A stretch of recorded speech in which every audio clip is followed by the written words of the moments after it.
Hello, Year 7 and 8. Welcome to day 3 of your chemistry work for home learning. Yesterday you will have looked at the reactions of metals with oxygen, and we said that if we took a metal, for example iron, and it reacted with oxygen, we would make iron oxide. That would be the product that we would produce.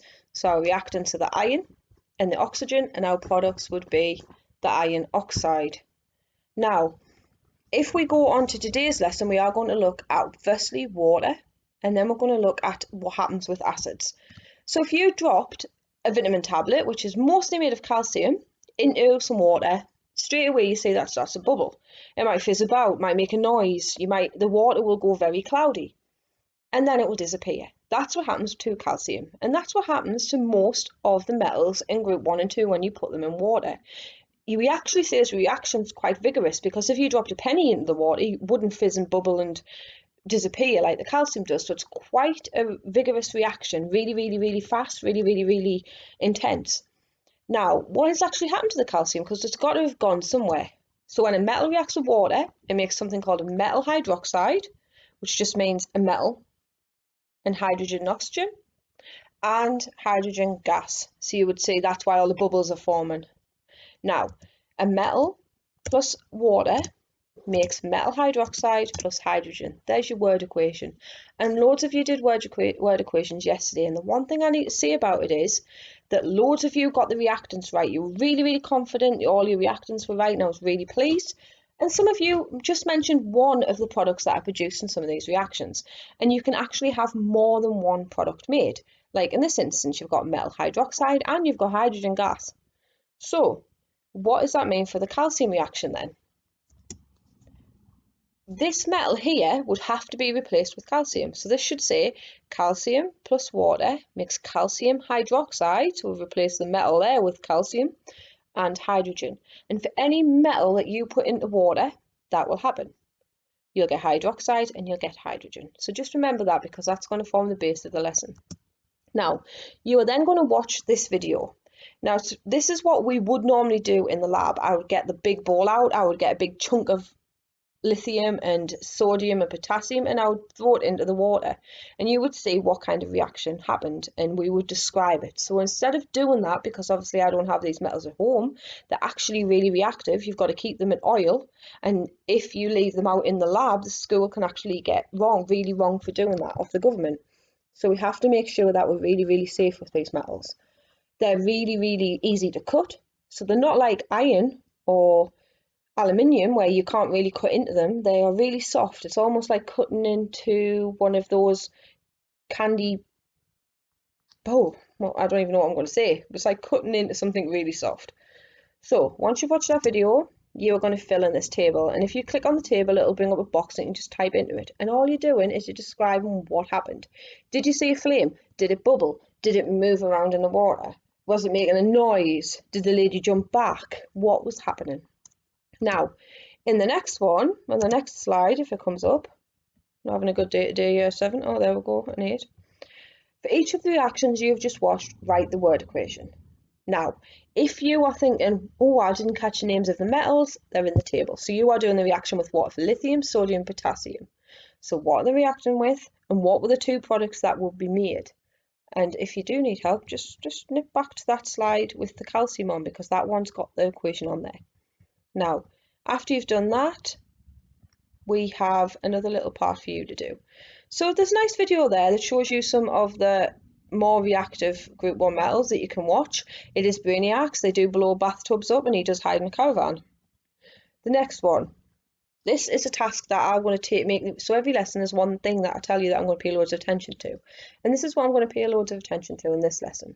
So you are a material scientist, and they are real people. There are people out there who get paid a lot of money to tell you what things are supposed to be made out of. So someone has suggested making a new saucepan from a group 1 metal, sodium. Now you've just seen sodium in that video. Think about, would it make a good pan? And you're going to write a letter explaining why this wouldn't be a good material to use. So I've told you it's not a good material. You've just seen what happens when it's put in water. What do you think would be good if it was put in heat? What do you think would happen if you put super noodles in there? Things like that. So what you've got to include is why its properties are not suitable for a pan. Now, its properties are what it looks like, what it feels like, what what it tastes like, what happens when you cut into it, what happens if you splat it with your hand, things like that. Then you've got what happens when sodium reacts with water. So if you're putting water in that pan, what's going to happen if you put it in a sodium pan? Will it react with anything else? I don't know. Maybe if it reacts with water, it might react with air. I did tell you something earlier on in the video. And then something that you would think would be a more appropriate material that they could use, and why. And you can put that onto that slide there. Once you've done that, there are the metals. Now, this is where it gets a little bit more difficult. So the reactions with water and the reactions with oxygen are very standard, and you just get the products that I've said. If you react on something with acid, you get different types of acids, so you get different products. Now, if you find this really, really difficult and you don't think you can do it, then you can just tell me and I'll give you some help with it. And if you still can't do it, that's fine. But really aim to get this done. And then, because this will help us to decide what classes you're going in next year and things. So sodium plus hydrochloric acid makes a sodium chloride and hydrogen. And every time you mix a metal with hydrochloric acid, you're going to get a chloride. So let's go through these ones. If I had aluminium and I mixed it with hydrochloric acid, I'd make aluminium chloride and hydrogen. If I mix lead with hydrochloric acid, I'm going to make lead chloride and hydrogen. And if we mix tin with hydrochloric acid, we're going to make, yep, you probably guessed it by now, tin chloride and hydrogen. And in the lesson, if we were at school, you would do a lovely little experiment that shows you the different products that you can make. And again, unfortunately, we're not at school and you do need to know what is made when there's different acids. Now, if you used hydrochloric acid, we've already said you made a chloride. If we use sulfuric acid, which is a little bit more nasty, we will get a sulfate. And if we mixed it with nitric acid, we would get a nitrate. And when you mix it with these different acids, you have to use these different names. So, if you've got magnesium with sulfuric acid, we're going to make what type of salt. And if you click off it and you click on there, it'll bring a box up and you can put it in. So we've already said that magnesium, that sulfuric acid makes a sulfate, so it must make magnesium sulfate. So magnesium sulfate. And you are just checking back at what is made and what it will be called with that metal. Now, if you do get really stuck with that, don't worry too much because we'll have time to go back over this in year 8. And that's all I want you to do for today.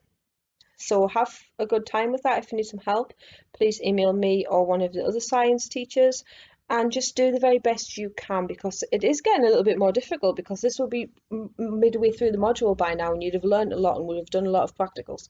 So you just need to try your best at the moment. And I know you're all doing that. So thank you and bye.